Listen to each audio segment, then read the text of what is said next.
भारत स्वाभिमान यात्रा के द्वितीय चरण की यात्रा उत्तर प्रदेश के झांसी से शुरू हुई, जिसमें रोज लाखों लोग भारत स्वाभिमान से जुड़े और व्यवस्था परिवर्तन की इस यात्रा को अपना अभूतपूर्व समर्थन दिया।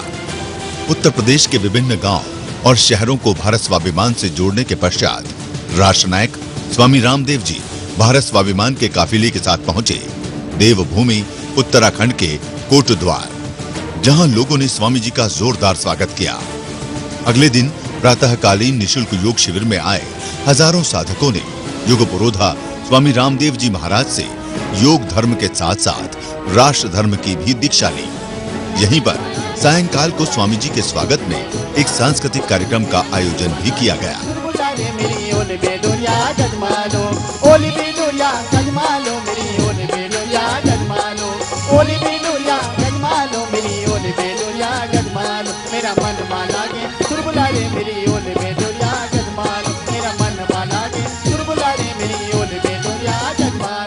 भारत स्वाभिमान का नारा, भ्रष्ट मुक्त रहे देश हमारा। भारत स्वाभिमान का नारा, भ्रष्ट मुक्त रहे देश हमारा। काला धन वापस आ जाए, कहलाए ना कोई बेचारा। काला धन वापस आ जाए, कहलाए ना कोई बेचारा। कहलाए ना कोई बेचारा, कहलाए ना कोई बेचारा। बचाना है, हम देश बचाएंगे। बचाना है, हम देश बचाएंगे।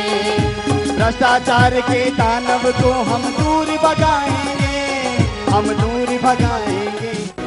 कोटद्वार में अपनी यात्रा के दौरान स्वामी जी पहुंचे प्रसिद्ध सिद्धबली मंदिर के दर्शन कर स्वामी जी पहुंचे कोटद्वार में ही स्थित कर्डल पब्लिक प्ले स्कूल नींबू चौक, जहां स्वामी जी का स्कूल के बच्चों ने स्कूली बैंड बाजे के साथ जोरदार स्वागत किया। स्वामी जी ने अपने कर कमलों द्वारा रिबन काटा तथा सभा स्थल पर लोगों ने स्वामी जी का फूल माला पहनाकर जोरदार स्वागत किया। तदुपरांत जननायक स्वामी रामदेव जी ने अपने उद्बोधन में कहा, एक बच्चे में कितनी शक्ति होती है? एक आदमी में, एक इंसान में कितनी शक्ति होती है? बहुत होती है। एक आदमी बहुत बड़ा बन जाता है तो पूरे देश और दुनिया पर कंट्रोल कर सकता है ना? तो आपने पीपल का पेड़ देखा? पीपल का पेड़ जानते हैं? उसका पीपल का बीज कितना होता है? बीज, सीड, वो छोटा सा होता है। जैसे बीज में क्या होता है, और बीज को बोल दो तो क्या बन जाता है? ठीक है, बीज से क्या बन जाता है? तो जैसे बीज में पेड़ होता है, ऐसे हर बच्चे के अंदर एक बहुत बड़ा डॉक्टर, बहुत बड़ा इंजीनियर, बहुत बड़ा साइंटिस्ट होता है। तो आज आपको जैसे बीज से क्या बनता है, ऐसे आपको बच्चे से बहुत बड़ा इंसान बनना है। तो अच्छा, वो बीज को कहीं नहीं डालो तो बड़ा बन जाएगा? उसको शीशे में पैक करके रख दो तो बीज का क्या रहेगा? बीज ही रहेगा, वो पेड़। तो जैसे बीज को खेत में डालते हैं, ऐसे ही बच्चे को स्कूल में डालते हैं। जैसे बीज को किस में डालते हैं, ऐसे बच्चों को किस में? स्कूल में वो पढ़ के बहुत बड़ा आदमी बनता है। तो पूज्य माता रेणुका जी जो और हमारे सभी टीचर्स मैम आपको पढ़ाती हैं बड़ा आदमी बनाने के लिए। तो आपको क्या बनना है? बहुत बड़ा। ठीक है, डॉक्टर, इंजीनियर, साइंटिस्ट, बिजनेसमैन, कलाकार, कुछ भी बनना है जिंदगी में, बहुत बड़ा बनना है। ठीक है, तो आप सब बच्चों को बहुत बहुत प्यार और आशीर्वाद। कर्डल पब्लिक स्कूल में बच्चों को जीवन के प्रति एक नई सोच देने के पश्चात स्वामी जी पहुंचे कणाव आश्रम। मान्यता है कि यहाँ पर ऋषि कणाव ने तप किया था। ऋषि कणाव ने शकुंतला का पालन पोषण यहीं पर किया था तथा दुष्यंत और शकुंतला का मिलन भी इसी तपोभूमि पर हुआ था। परिणय सूत्र में बंधने के बाद उनका पराक्रमी पुत्र भरत पैदा हुआ था, जिनके नाम पर ही हमारे देश का नाम भारतवर्ष पड़ा। आश्रम का अवलोकन करने के पश्चात स्वामी जी चल दिए पौड़ी की ओर। टेढ़े मेढ़े पहाड़ी रास्तों से भारत स्वाभिमान का काफिला गुजरता हुआ पहुंचा पौड़ी। यहाँ के मंच पर स्वामी जी का महिलाओं ने तिलक व आरती कर जोरदार स्वागत किया। मंच पर स्वामी जी को लोगों ने पुष्पगुच्छ, फूलमाला व स्मृति चिन्ह भेंट कर आशीर्वाद प्राप्त किया। यहीं पर 100 साल के मुस्लिम भाई ने स्वामी जी का स्वागत किया तथा स्वामी जी ने भी मुस्लिम भाई को शॉल पहनाकर सम्मानित किया। पौड़ी के लोगों को भारत स्वाभिमान से जोड़ने के पश्चात स्वामी जी चल दिए गोपेश्वर की ओर, लेकिन रास्ते में पड़ने वाले रुद्रप्रयाग के लोगों ने स्वामी जी के काफिले को रोक उनका तिलक किया व आशीर्वाद प्राप्त किया। सब भाई बहनों को बहुत बहुत प्रणाम। और ये बड़ा ही पवित्र भूमि है रुद्रप्रयाग। 400 लाख लोग का देश का लोग भारत जमा कर दिया। इस कारण से भारत दरिद्र है।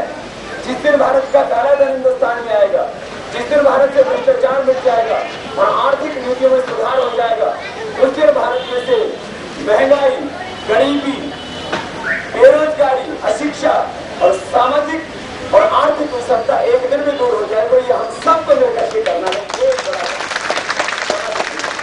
विदेशी वस्तुओं का प्रयोग मत करना, सब स्वदेशी वस्तु मिलती है, ठीक है।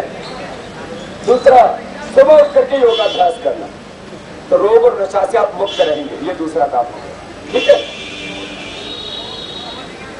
और तीसरा काम, बीड़ी, सिगरेट, शराब बंद कर देना।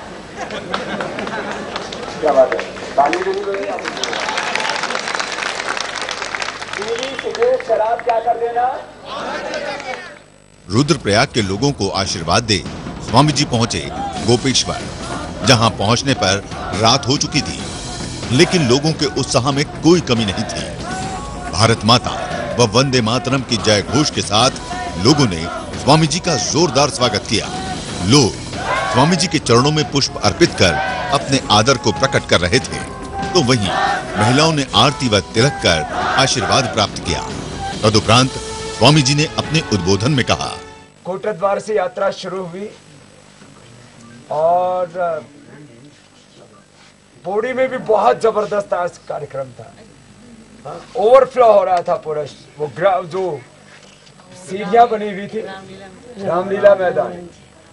और आज यहाँ तो जिस तरह से मैं देख रहा हूँ, शायद कल पुलिस ग्राउंड छोटा पड़ने वाला है।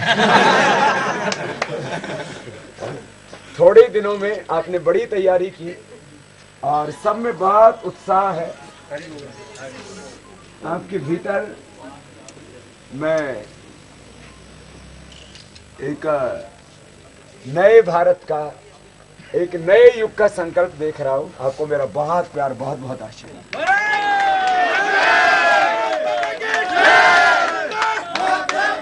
गोपेश्वर में अगली सुबह स्वामी जी ने प्रातःकालीन निःशुल्क योग शिविर में हजारों लोगों को योग की दीक्षा दी। यहीं पर सायंकाल में स्वामी जी के सम्मान में सांस्कृतिक कार्यक्रम का आयोजन किया गया था, जिसमें स्वामी जी के सम्मान में स्थानीय कलाकारों ने स्वागत गीत व गढ़वाली नृत्य पेश किया।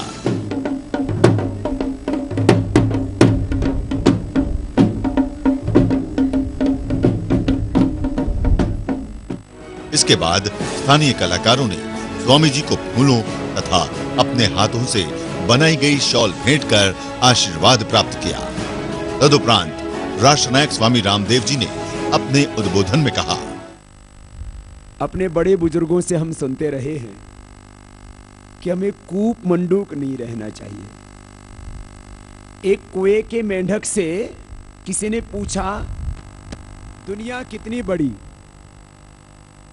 एक कुएं के मेंढक से किसी ने पूछा, दुनिया कितनी बड़ी। तो कुएं के मेंढक ने छलांग लगाई। मेंढक समझते हो ना, क्या बोलते हैं उसको? ढेड को, मेढको। वो मेढको ने बोला, वो फ्रॉक ने ऐसा एक छलांग लगाई, बोले दुनिया इतनी बड़ी। तो कुएं के मेंढक की दुनिया कितनी बड़ी होती है? कुएं जितनी, उससे ज्यादा वो नहीं जानता। हमारे देश में 99% लोग अपने देश के बारे में नहीं जानते, कूप मंडूक है। मैं आपसे ही पूछूं, हमारे देश का क्षेत्रफल कितना है, तो शायद आपको भी कभी ना आपने न सुना होगा, ना कहीं पढ़ा होगा, नहीं इसके बारे में सोचा होगा। आपको अपने घर का पता है, कि हमारे पास में कितने घर हैं, कितने कमरे हैं। बच्चों आपको भी पता है ना, आपके घर में कितने मकान है पता है ना। आपको खेतों का भी पता, आपके खेत कितने हैं। कभी कभी तो गए होंगे अपने खेत में, ठीक है। अपने खेत का पता, अपने घर का पता है, लेकिन अपने देश का पता, अपने घर में चोरी हो जाए, अपने खेत में कोई फसल काट के ले जाए तो आप खेत की फसल काटने देंगे किसी को? और आपके घर में कोई चोरी करे तो करने देंगे? और आपके घर में कोई कब्जा कर ले या आपके खेत पर कोई कब्जा कर ले तो करने देंगे? क्यों? क्योंकि हमारा ये बोल रहे हैं। ठीक है, तो अब अपने देश के बारे में जानो और देश को लुटने नहीं देना है, देश को बर्बाद नहीं होने देना, देश को संभाल के रखना है। हमारे देश का क्षेत्रफल है 32,87,263 वर्ग किलोमीटर। कितना बड़ा देश है अपना? बोलो तो 32,87,263 वर्ग किलोमीटर। दुनिया के अंदर 200 से ज्यादा देश हैं, उसमें 7 बड़े देशों में हमारा भी एक देश है। अब इतना वर्ग किलोमीटर तो अपना देश की हमने आपको लंबाई चौड़ाई बता दी। अब जरा इसमें भूमि कितनी है? किसी भी देश में एक तो भूमि होती है, एक उसमें जल होता है। तो हमारे देश में भूमि है 29,73,193 वर्ग किलोमीटर। इतना बड़ा अपना देश है। इसमें जल है, जिसमें तालाब हैं, बांध बने हुए हैं, नदियां हैं, 3,14,070 वर्ग किलोमीटर। और जो हमारी जो चारों तरफ जो हमारी बाउंड्री है, देश की सीमा है, वो कितनी, एक उसका चक्कर लगाएं तो कितना किलोमीटर हो जाएगा? जैसे मंदिर की परिक्रमा करते हैं आप, अपने घर में का चक्कर लगाएं तो उसकी एक दूरी होती है, अपने खेत का चक्कर लगाएं तो, अपने देश का चक्कर लगाएं तो कितना किलोमीटर की हमारी सीमाएं हैं? 14,103 किलोमीटर। और हमारे समुद्र की जो सीमा है वो 7,000 किलोमीटर की है। अच्छा, एक तो हमारा देश होता है, फिर देश, उसके ऊपर हमारा अधिकार होता है। उसमें जो भी कुछ होता है, उसके अंदर गैस होती है, तेल होता है, आयरन होता है, उसमें जंगल होते हैं, बहुत कुछ होता है, वो सब हमारा होता है। समुद्र में कितना किलोमीटर तक हमारा अधिकार होता है? जरा सुनना, ये काम की बात है। समुद्र में 360 किलोमीटर तक हमारा राइट होता है। उसमें समुद्र में जो भी कुछ मिलता है, समुद्र में भी बहुत संपदाएं होती हैं, बहुत रिसोर्सेज होते हैं। तो समुद्र के अंदर तक कितने तक हमारा राइट होता है? कितना इकोनॉमिक जोन होता है? बोलो तो 360 किलोमीटर अंदर तक हमारा अधिकार होता है। जरा अगली और इंटरेस्टिंग जानकारी सुनिए। हमारे देश के अंदर खेती योग्य भूमि कितनी है? हमारे देश के अंदर खेती योग्य भूमि है जिसमें हम उपज कर सकते हैं। बाकी जंगल है, जैसे चारों तरफ अपने जंगल है ना, ये देखो ये जंगल है, चारों तरफ पहाड़ हैं, जंगल हैं, रेगिस्तान हैं, ये अलग है जो आप चारों तरफ अपने देख रहे हो। कृषि होगी जिसमें हम उपज कर सकते हैं, फसल कर सकते हैं, गेहूं बो सकते हैं, मकई बो सकते हैं, धान बो सकते हैं। ये कितनी जमीन है अपने देश के अंदर, और इसके द्वारा हम क्या कर सकते हैं, हमारे देश की स्ट्रेंथ क्या है और वीकनेसेस क्या है, ये सब कुछ बता रहे हैं। भारत का परिचय करा रहे हैं आपसे। हमारा देश क्या है, व्हाट इज द भारत। हम बोलते हैं ना वी आर इंडियंस, वैसे इंडिया नाम अच्छा नहीं है, वो तो अंग्रेजी नाम है। भारत की पहचान, भारत की शक्ति क्या है, भारत में संपत्ति क्या है, आपको भारत का परिचय करा रहे हैं। तो हमारे यहां पर जो कृषि योग्य भूमि है 14,27,132 वर्ग किलोमीटर। याद नहीं हुई होगी, कितना बोला? 14 लाख याद कर लिया, इसका मतलब दिमाग ठीक ठाक है, अभी पूरा खराब नहीं हुआ है। 14,27,000। मैं देखता हूं कितने बच्चों को याद रहता है, मुझे गोपेश्वर के बच्चों का टैलेंट पता लगेगा। माताओं बहनों, आप भी बहुत हिसाब किताब रखती हो, घर का देश का भी हिसाब किताब रखना सीखो। कितना है? 14,27,132। 14,27,100। बड़ा तेज दिमाग है। ओह, इसका मतलब गोपेश्वर वाले देश को संभालने की क्षमता रखते हैं, अच्छी बात है। चलो अगली बात मैं आपको आपका बुद्धि का पता भी तो लगता है ना। अच्छा, इसमें एक ऐसी भूमि है जिसमें पानी उपलब्ध होता है। जहां पानी होगा तो वहां क्या कर सकते हैं, आसानी से हम फसल कर सकते हैं, खेती कर सकते हैं। जहां पानी होगा सिंचाई का, वहां आराम से क्या की जा सकती है बोलो?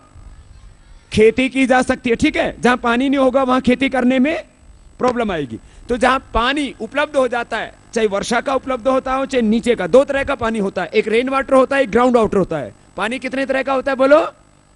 जमीन के ऊपर एक तो जो सी वाटर अलग हो गया, जो जमीन पर पानी होता है वो दो तरह का होता है, एक ऊपर का वर्षा जल, दूसरा भूमि के अंदर का जल। अंदर के जल को क्या बोलते हैं? Ground water. और ऊपर के जल को अंग्रेजी में क्या बोलते हैं?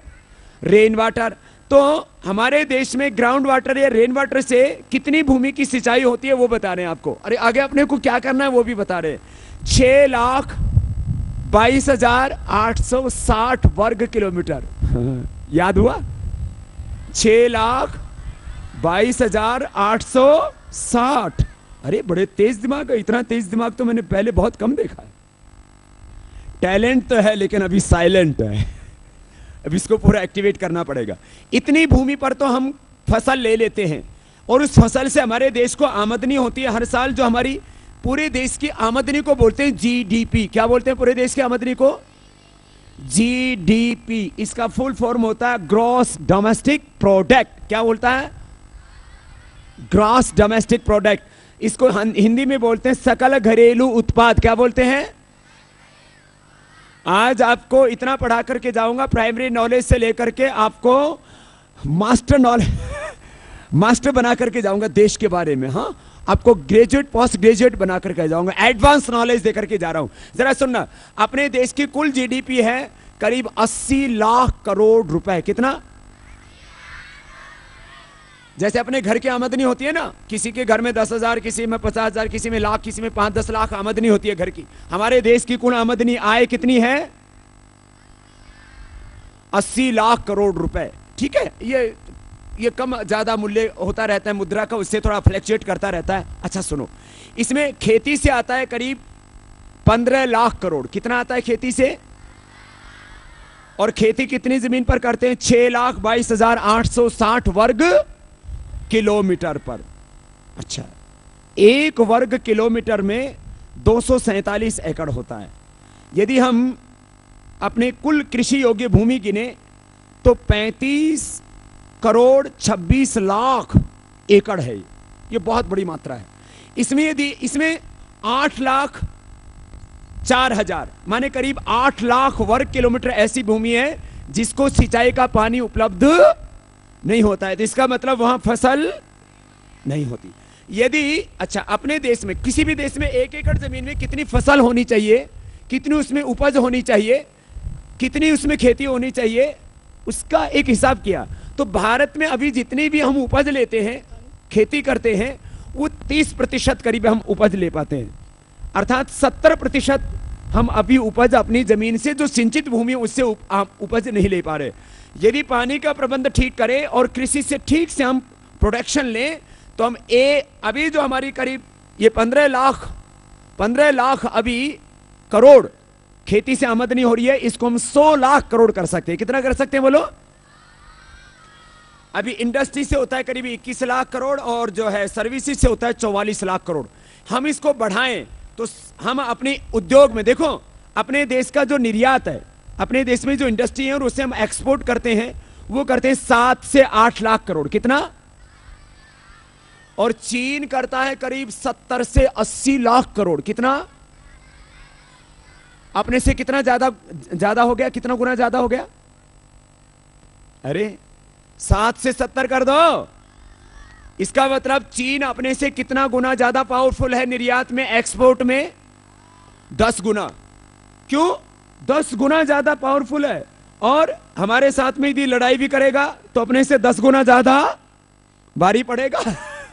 इसलिए भारत को ताकतवर बनाना जरूरी है। हमारी इंडस्ट्री से हम मात्र लगभग 21 लाख करोड़ रुपए प्रोडक्शन ले रहे हैं और वो टोटल नोट एक्सपोर्ट, उसकी जीडीपी तो चीन की हमसे कई गुना ज्यादा। हमारी जीडीपी 80 लाख करोड़ रुपए तो उसकी है 283 लाख करोड़ रुपए। बहुत बहुत ज्यादा आगे हमसे बढ़ गए। अभी हमें भारत को चीन से आगे बढ़ाना है तो हमें एग्रीकल्चर में, इंडस्ट्री में आगे बढ़ना पड़ेगा, एक्सपोर्ट में आगे बढ़ना पड़ेगा, अपने देश के अंदर विदेशी वस्तुओं को बंद करना पड़ेगा, अपने देश की वस्तुएं पैदा करनी पड़ेंगी और अपने देश की वस्तुओं को इतनी ज्यादा मात्रा में पैदा करना पड़ेगा कि हम पूरी दुनिया में एक्सपोर्ट कर सकें। तो हम चीन से आगे निकल सकते हैं, जापान से आगे निकल सकते हैं, यहां तक कि हम अमेरिका से भी आगे निकल सकते हैं और पूरे वर्ल्ड के ऊपर दोबारा से राज कर सकते हैं। एक छोटी सी बात आपके सामने रखी। अपने देश में देखो, किसी भी देश की बड़ी संपदाएं होती हैं, जल, जंगल, जमीन, जड़ी बूटी, जवानी। ये बड़ी बड़ी ताकत 5 होती है। किसी भी देश की 5 बड़ी ताकतें क्या होती हैं? जल, जंगल, जमीन, जड़ी बूटी और जवान। ये उस देश की ताकत होते हैं। तो हमारे देश का जल कितना है?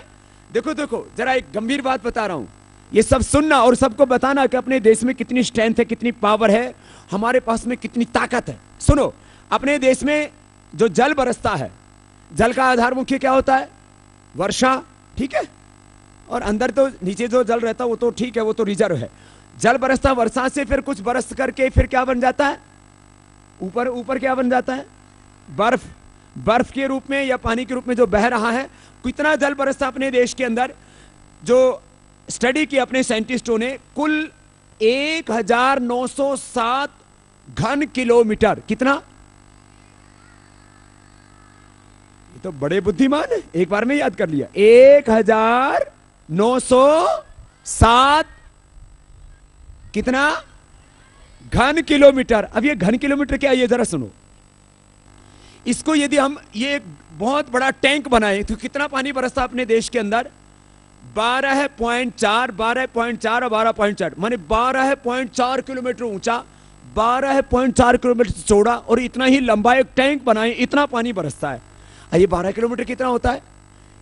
हिमालय से भी ज्यादा ऊंचा टैंक बनाना पड़ेगा। हिमालय की ऊंचाई कितनी है जमीन से?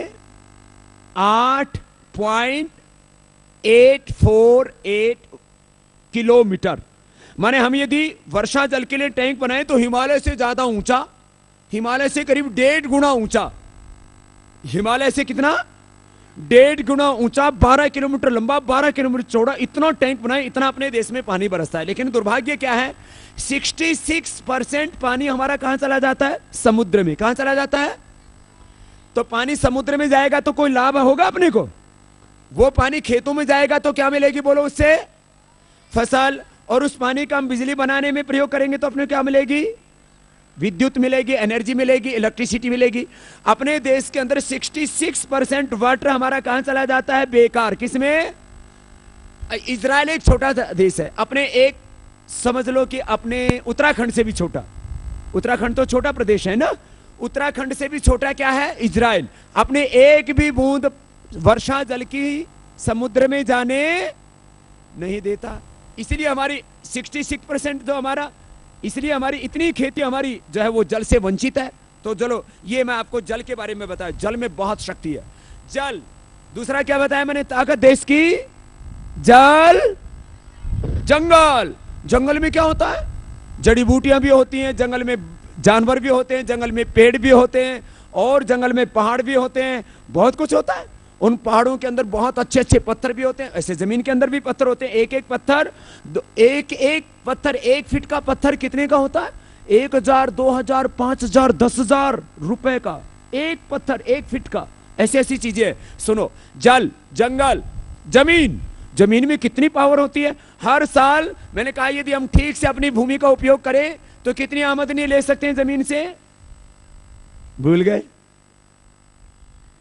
100 लाख करोड़ की फसल ले सकते हैं। कितनी? अपना खेत तो याद रहता है, देश को फिर भूल जाते हो, इसलिए तो देश बर्बाद हो रहा है। देश के बारे में 99% लोगों को पता ही नहीं है। 99%। एक आपने एक बीच की इंटरेस्टिंग बात बताता हूं, आपने सुना होगा ना, 99 के चक्कर में पड़ गया उस आदमी को फिर कुछ होश ही नहीं रहता, वो कभी सुखी नहीं हो सकता। ये 99 का चक्कर कैसा है? 99% लोगों को पता ही नहीं देश की ताकत क्या है। 99% लोग अपनी समस्याओं से बाहर नहीं निकल पाते, देश के बारे में सोच ही नहीं पाते। और 99% इस देश के दरिद्र लोग हैं। 1% लोगों के हाथों में देश की पूरी ताकत आ गई है। जरा सुनना, देश के बारे में बात बता रहा हूं, जरा गौर से सुनना इस बात को। देश की जमीन में कितनी ताकत बताई? हर साल उसमें से तेल लो, घी लो, दूध लो, दूध कहां से आता है? गाय क्या खाती है? घास कहां से आता है? इसलिए दूध कहां से आ रहा है? खेत से। दूध भी कहां से आ रहा है? खेत से। घी भी कहां से आ रहा है? गाय से आ रहा है। गाय भैंस भी तो कहां क्या चरती है? घास। वो कहां से आता है? जमीन से। तो अपने देश के अंदर हम डेयरी प्रोडक्ट हैं, दूध उत्पादन है, फसलों का उत्पादन है, दालों का उत्पादन है। तेल कहां से आता है? देखो जमीन में एक तेल तो अंदर होता है जिसको डीजल और पेट्रोल बोलते हैं, एक तेल ऊपर होता है। क्या मिट्टी में से कोई तेल निकाल के दिखा सकता है? बोलो। तो क्या मिट्टी में तेल नहीं होता? बोलो। अच्छा मैं अब पूछता हूं, अब तुम्हारी बुद्धि की असली परीक्षा होगी। क्या मिट्टी में तेल होता है? कैसे? मिट्टी के अंदर तेल तो हो गया, वो तो अलग है। ऊपर। अच्छा यहां से कोई डला उठा के लाऊं, कोई उसमें से तेल निकाल देगा? है? कोलों में पिलवा के तेल निकाल दोगे? मिट्टी में तेल तो होता है लेकिन उसमें सरसों बोनी पड़ती है, सूरजमुखी बो, नारियल बो। वो नारियल, सरसों, सूरजमुखी, कोई भी, मूंगफली, कुछ भी, मूंगफली आदि बोएंगे, सरसों बोएंगे, जो भी तेल वाले बीज बोएंगे तो उसमें से क्या निकलता है? जमीन में से तेल। जमीन में ऊपर भी बहुत तेल है और नीचे भी। चलो ऊपर मैंने इतनी फसलें बो सकते हैं कि हम कितनी आमदनी कर सकते हैं अपनी जमीन से? कम से कम 100 लाख करोड़। बड़े बच्चों ने भी समझ लिया, छोटों ने भी समझ लिया। ठीक है। अच्छा जमीन के अंदर क्या है? एक तो ऊपर संपत्ति है, एक अंदर है क्या? जमीन के अंदर क्या क्या चीजें हैं? पत्थर। ठीक है, और बताओ? कोयला। पानी तो नीचे का बता दिया पहले। हाँ, कोयला, लोहा, सोना, चांदी, हीरा, मैग्नीशियम, कितने 89 प्रकार की भू संपदाएं। कितने? 89 प्रकार के नेचुरल रिसोर्सेज, उनको बोलते हैं अंग्रेजी में नेचुरल रिसोर्सेज, हिंदी में बोलते हैं भू संपदा। क्या बोलते हैं? बोलो। ये कितने की है? इसका अनुमान लगाया हमने। लोहा, कोयला, सोना, चांदी, हीरा, एल्युमिनियम, गैस, तेल, पेट्रोल, यह है अपने देश में 20,000 लाख करोड़ के लगभग। कितना बोलो? तो बोलो अपना देश गरीब है कि अमीर? बोलो तो। लेकिन हो क्या? महाविद्यालय खेल मैदान, भोपा रोड, मुजफ्फरनगर। अमीर देश गरीब हो गया। एक स्वस्थ आदमी था, वो बीमार हो गया। क्यों? वो, उसको बीमारी स्वाभाविक नहीं थी, उसने बीड़ी पी तो कैंसर हो गया, मेहनत नहीं की तो मोटा हो गया, तनाव किया तो बीपी हो गया, और तनाव किया तो शुगर हो गया, और ज्यादा नाराज हुआ, दुखी रहा, डिप्रेशन में चला गया तो पागल हो गया और आत्महत्या करके मर गया।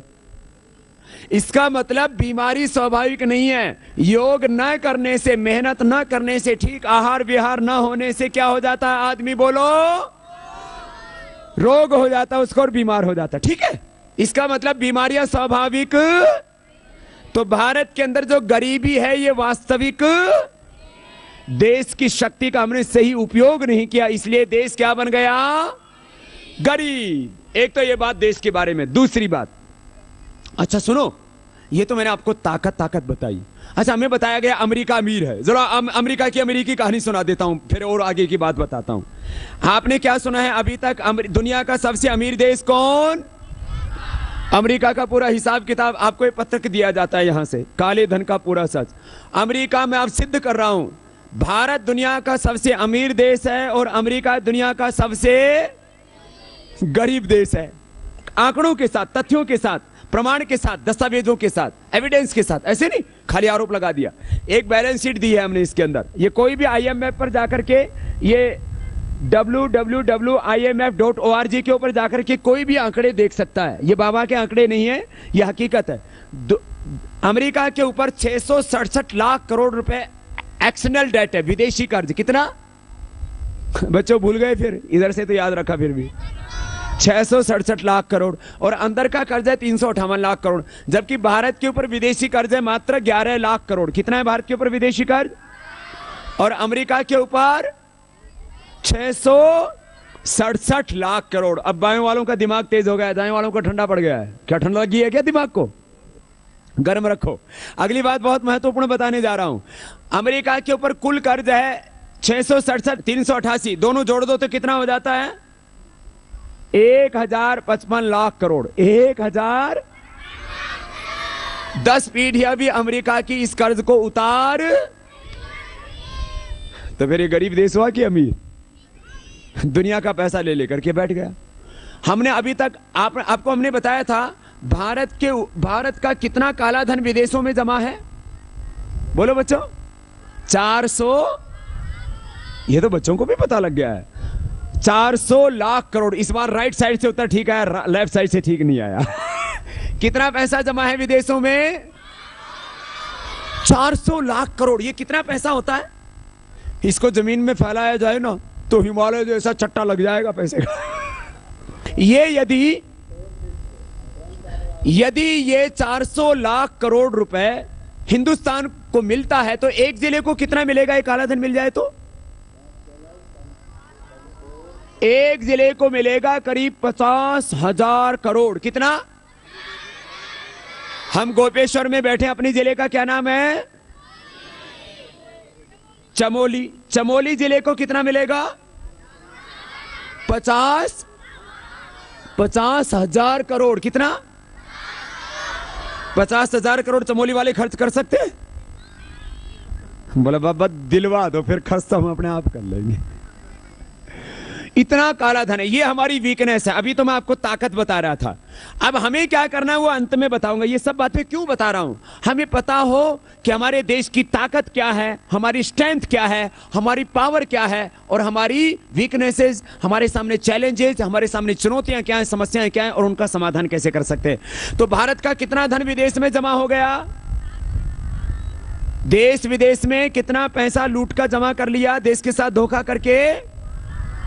400 लाख करोड़। ठीक है।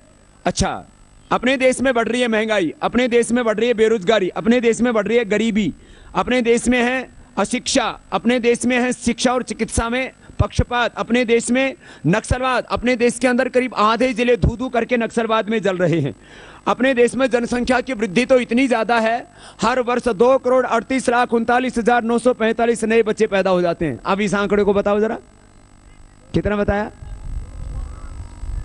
2,38,39,945। जरा बोलना, 2,38,39,945। ये कितने बच्चे होते हैं? अपनी उत्तराखंड की कितनी आबादी है? ये मैंने देखा नहीं था, जरा आप ही बता दो, उत्तराखंड में रहते हो? हा? अपनी कुल आबादी उत्तराखंड की कितनी है? 80 लाख? 80 लाख के आसपास है। चलो भाई, एक 80 बता रहा है, दूसरा 84 बता रहा है। चलो 80 84 जितना भी होगा, तो हिंदुस्तान में कितने उत्तराखंड हर साल पैदा हो जाते हैं? 2,38,39,945। तो करीब 8 चौक 32, 4, 2,38,00,000। 3 पूरे हिंदुस्तान में 3 उत्तराखंड तो हर साल नए पैदा हो जाते हैं। अच्छा बताओ, पहले जितने बच्चे उनके लिए पढ़ाई की पूरी व्यवस्था, दवाई की पूरी व्यवस्था, और पढ़ाई करने के बाद रोजगार की पूरी व्यवस्था, फिर नए क्यों पैदा कर रहे हैं भाई? हमारी तरफ से पैदा होने का कोई खतरा, हम सन्यासी हैं। लेकिन देश की हालात बहुत नाजुक है। अच्छा, बच्चे पैदा हो जाए कोई बात नहीं, लेकिन पैदा होने के बाद क्या करना पड़ता है? खाना, अच्छी पढ़ाई, बीमार हो जाए तो अच्छी दवाई, और पढ़ने के लिए के बाद में शादी, नौकरी। ये सब कहां से होगा? जमीन तो बढ़ा नहीं सकते, नौकरियां ज्यादा बढ़ा नहीं सकते, स्कूल कॉलेज ज्यादा बढ़ नहीं रहे जिस स्पीड से बच्चे पैदा हो रहे हैं। इसलिए थोड़े दिनों तक हिंदुस्तान के लोगों को कम बच्चे पैदा करने चाहिए। मैंने अच्छी बात कही तो समर्थन तो करो मेरा। बोले बाबा समर्थन कैसे करें, हम भी खुद पैदा करने की तैयारी कर रहे हैं। थोड़े कम पैदा करना, ज्यादा बच्चे कम बच्चे अच्छे होते हैं। सुनो अगली बात, अपने सामने बहुत समस्याएं हैं, अब अपने को क्या करना है इस बारे में भी आपको सोचना है। तो आज आपको एक बहुत महत्वपूर्ण जानकारी दी देश के बारे में। अच्छा, दुनिया के बारे में भी अपनी तुलना कर लो। मैं कह रहा था कि ये पूरी दुनिया कैसे चल रही है, आज हम कहां खड़े हैं और दुनिया कहां खड़ी है। देखो, आज अमेरिका की जीडीपी है 700 लाख करोड़ रुपए से ज्यादा। कितनी है? 700 लाख करोड़ रुपए से ज्यादा। और चीन की जीडीपी है करीब 283 लाख करोड़। कितनी? तो और अपना धन यदि विदेश का आ जाए तो अपनी जीडीपी पूरी दुनिया में सबसे ज्यादा हो सकती है। लेकिन क्योंकि ये काला धन पूरी दुनिया की अर्थव्यवस्था में बहुत घोटाला कर रहा है, इसको खत्म करना पड़ेगा। अब ये कैसे आएगा, इसके बारे में आपको अब दो समाधान। एक तो अपना समाधान। अच्छा, अपनी भी तो वीकनेसेस हैं। हमारी स्ट्रेंथ क्या है? हमारी स्ट्रेंथ है हम बीमार ना हो, हमारी स्ट्रेंथ है हम नशा ना करें, काम करें पूरा, और खेती करें, इंडस्ट्री चलाएं, सर्विसेज अच्छी करें। तो ये हमारी स्ट्रेंथ है। और हमारी कमजोरी कब हो जाती है? आदमी कमजोर कब होता है? जब बीमार होता है। आदमी कमजोर कब होता है? जब बीमार होता है ना, बुखारी हो जाता है, कहता चला नहीं जाता, पड़ जाता है। आदमी कमजोर कब होता है? जब, और आदमी कमजोर कब होता है? जब दारू पी लेता है। बताओ, दारू पीने वाला आदमी कोई काम कर सकता है? ज्यादा दारू पी लेगी तो आदमी खुद ही डोलने लगेगा। इसलिए हमारी कमजोरी क्या है बोलो? पहली, दारू पीना, बीमार होना। अच्छा, इससे बच रहे हैं तो क्या करना? योग करना। सुनो, सीधे बैठो, सीधे बैठो ना। सुबह सुबह जो योग कर लेगा उसको कोई रोग, और वो दारू भी नहीं पिएगा, छूट जाएगी अपने आप। और पीता नहीं तो पीने की इच्छा ही नहीं होगी। देखो ऐसे करो,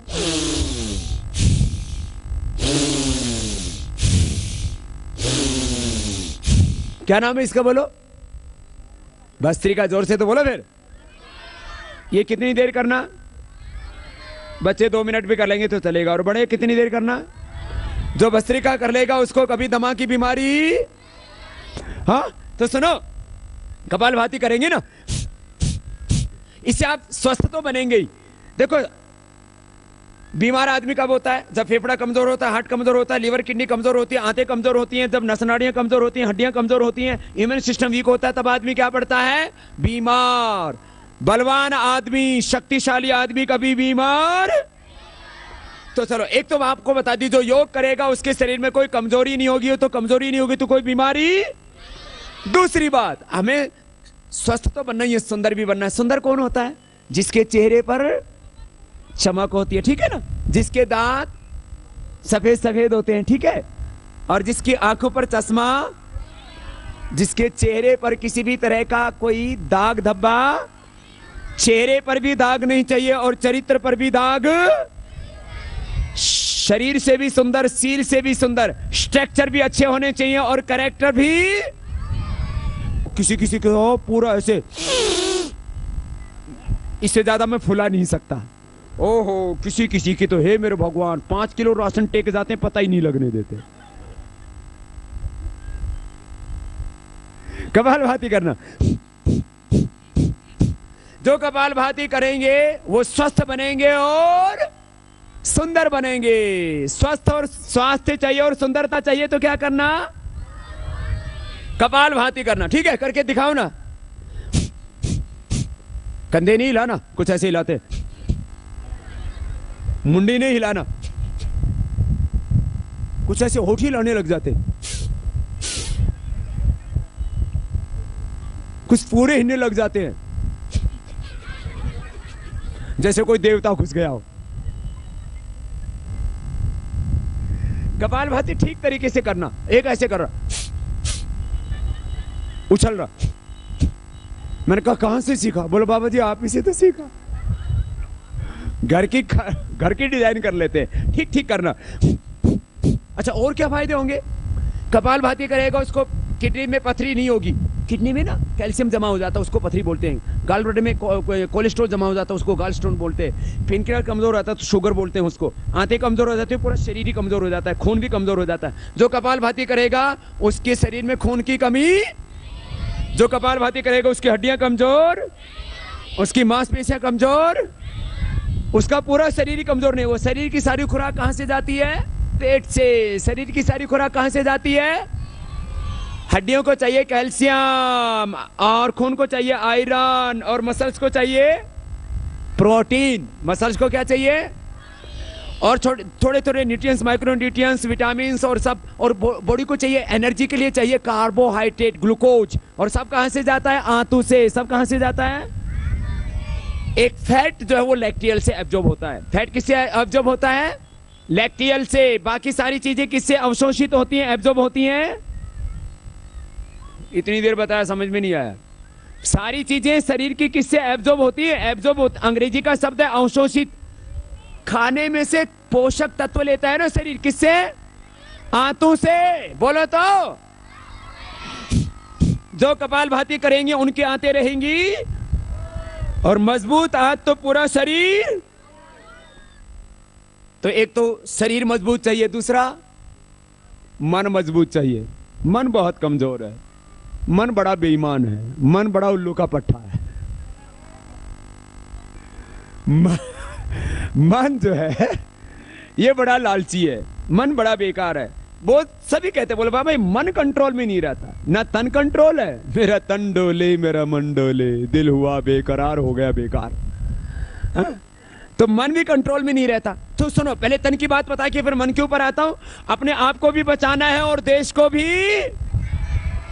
तो सबसे शुरुआत कहां से करें? खुद से। तो कपालभाति की बात देखो, ये बच्चों को कितनी देर करना है? कम से कम 5 मिनट। जो बच्चे कपालभाति करेंगे उनकी हाइट अच्छी होगी, उनकी एसाइट अच्छी होगी, उनका फिजिकल डेवलपमेंट में अच्छा होगा, उनका कंसंट्रेशन अच्छा होगा, उनका आईक्यू लेवल अच्छा रहेगा, उनका आईक्यू लेवल अच्छा होगा, कंसंट्रेशन अच्छा होगा, तो पढ़ा हुआ जल्दी याद कर लेंगे। जिन बच्चों की एकाग्रता ज्यादा होती है याद कर लेते और याद करके फिर भूलते, और बहुत से तो आंखों के सामने किताब रख करके माथा मारते रहते फिर भी याद और याद करते हैं तो अगले दिन भूल जाते हैं। मैडम बोलते हैं बेटा होमवर्क करके लाए? हाँ मैम किया तो था। सुनाओ? बोले सब डिलीट हो गया। तो जो बच्चे प्राणायाम करेंगे उनका कंसंट्रेशन ज्यादा होगा, उनका आईक्यू लेवल ज्यादा होगा, और पढ़ा हुआ भूलेंगे नहीं। करो ना थोड़ी देर, एक बार कर लो। कुछ तो उल्टा कर रहे हैं, ऐसे कर रहे हैं। कंजूस, मक्खी चूस, महाकंजूस, छोड़ना ही नहीं जानते। इतना जबरदस्त है। तब जो कपालभाति कर लेता ना, हमारे शरीर में 8 चक्र, 9 द्वार, देह देवालय शिवालय, यही हिमालय, ये सारा ब्रह्मांड अपने पिंड में है, सब भीतर है। सारा ब्रह्मांड का छोटा मॉडल क्या है? पिंड।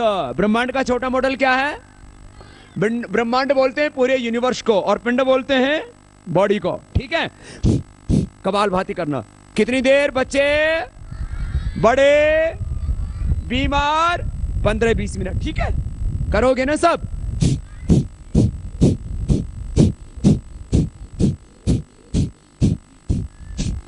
ये ठीक है? 1 सेकंड में एक बार, बहुत फास्ट भी नहीं करना, ऐसे भी नहीं करना, ऐसे भी नहीं।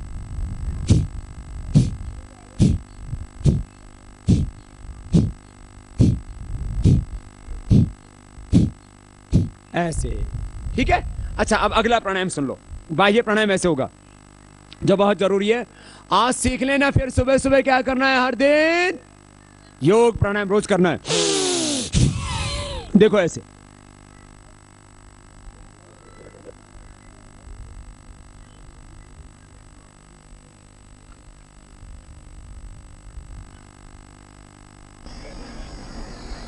समझ में आया? पेट भीतर घुसा दिया। देखो ऐसे।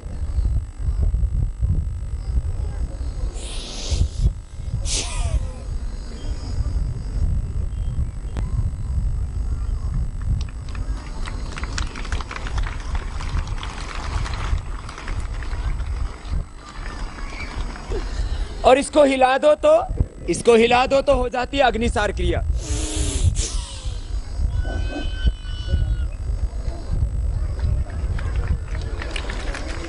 ये तो हिलाया। अब इसको गोल घुमा दो तो क्या हो जाती है? नोली क्रिया। क्या हो जाती है बोलो?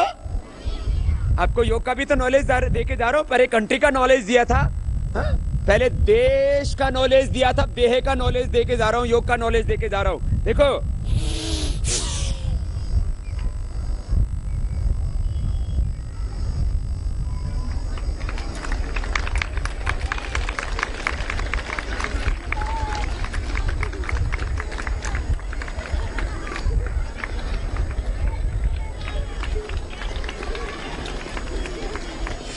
आप भी घुमाओगे? एक बोले बाबा जी इसमें क्या, वो घुमाने लगा तो आगे से तो घुमा नहीं, वो पीछे से घुमाने लग गया।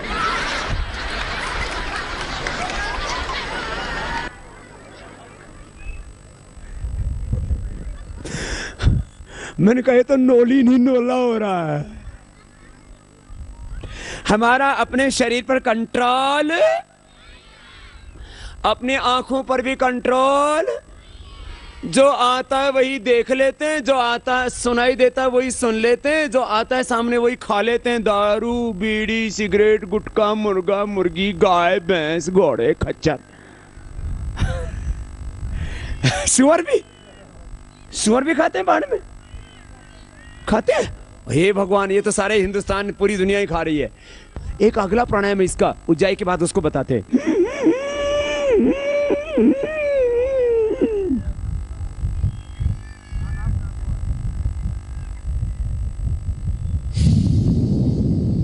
ये गले और थायराइड के लिए बहुत अच्छा है।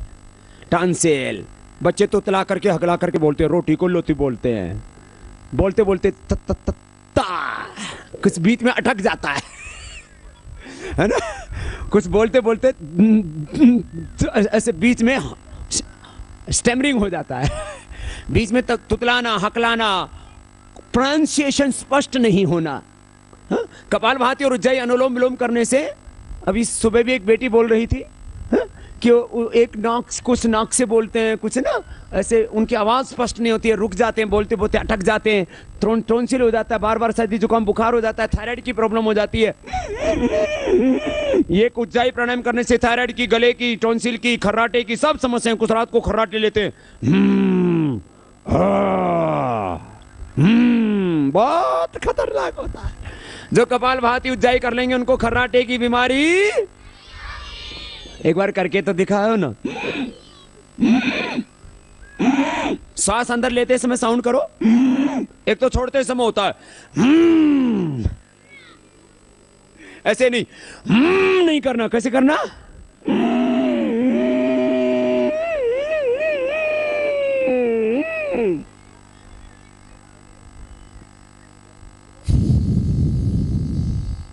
ये उज्जाई, क्या नाम है इसका? बोलो तो, उज्जाई, ठीक से तो बोलो। चलिए अब अगला प्राणायाम बताते हैं। दिमाग पर कैसे कंट्रोल करें? सारे शरीर पर कंट्रोल करता है दिमाग। सारे शरीर पर कंट्रोल कौन करता है? आपको हाथ उठाना होता है तो दिमाग से उठ रहा आता है, सभी हाथ उठाओ, ये उठ गया। नीचे लाओ, नीचे आ गया। किसने ऑर्डर दिया? दिमाग ने। है? ओम बोलो तो, बोलने का ऑर्डर किसने दिया? आंखें बंद करो तो, आंखें खोलो तो, किसने ऑर्डर दिया आंखों को बंद करने खोलने का? सारा ऑर्डर बॉडी को कौन करता है?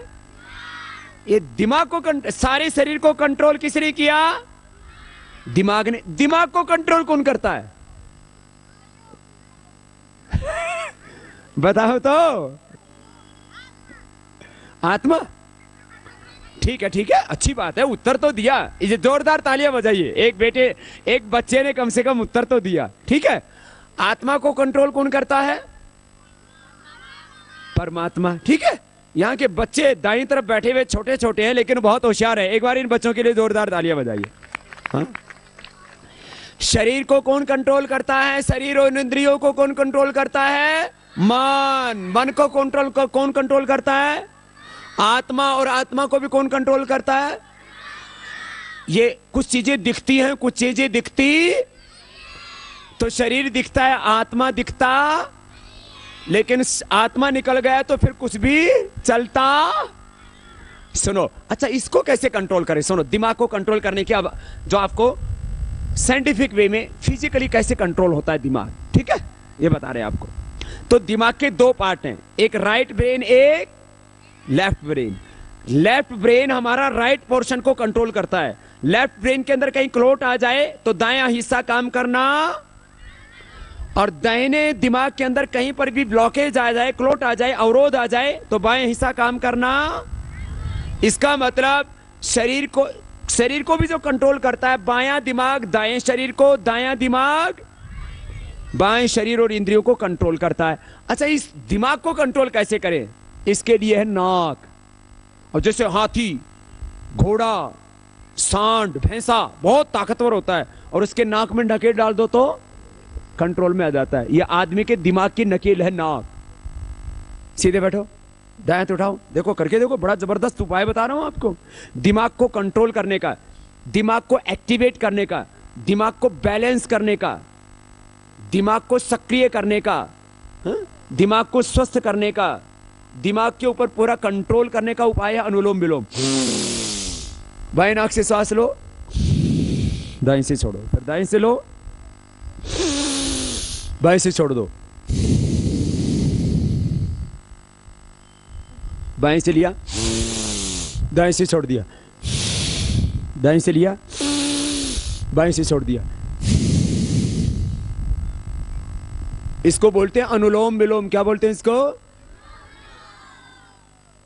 इससे दिमाग पर कंट्रोल आ जाएगा। दिमाग में फिर खराब विचार, बीड़ी पीने की इच्छा, दारू पीने की इच्छा, झूठ बोलने की इच्छा, किसी की हिंसा करने की इच्छा, किसी की चोरी करने का विचार मन में, कोई भी गलत काम करने का विचार मन में, तो आदमी बुरा होगा या अच्छा? जब बुरा विचार नहीं आएगा तो आदमी बुरा, अच्छा विचार आएगा तो आदमी। इतनी सी बात है जो समझ में नहीं आती लोगों को। अब देश को बचाने के लिए मैंने कहा 99% लोग तो खुद में उलझे हैं, 1% लोग देश को बचाने के लिए आगे आते हैं। वो कोई आंदोलन चलाते हैं, कोई संगठन खड़ा करते हैं। तो आप देश के लिए क्या कर सकते हैं? आप देश के लिए कोई आंदोलन चला सकते हैं, आप कोई संगठन खड़ा कर सकते हैं। तो आप जो चल रहा आंदोलन है उसकी मदद कीजिए, भारत को बचाने के लिए, आगे बढ़ाने के लिए। आप रोज यदि अपने लिए प्रयोग करते हैं तो 10, 20, 50, 100 रुपए प्रयोग करते हैं ना, तो क्या 1 रुपए देश के लिए नहीं निकाल सकते? तो 1 रुपए देश के लिए निकालना, 1 रुपए सहयोग करना राष्ट्र के निर्माण के लिए, 1 रुपए सहयोग करना काला धन वापस लाने के लिए, भ्रष्टाचार को मिटाने के लिए, देश को रोग मुक्त, नशा मुक्त करने के लिए, इस भारत को ऋषियों का देश बनाने के लिए। तो आप में से कितने ऐसे लोग हैं जो रोज 1 रुपए देश के लिए निकाल सकते हैं? जरा हाथ तो उठाओ।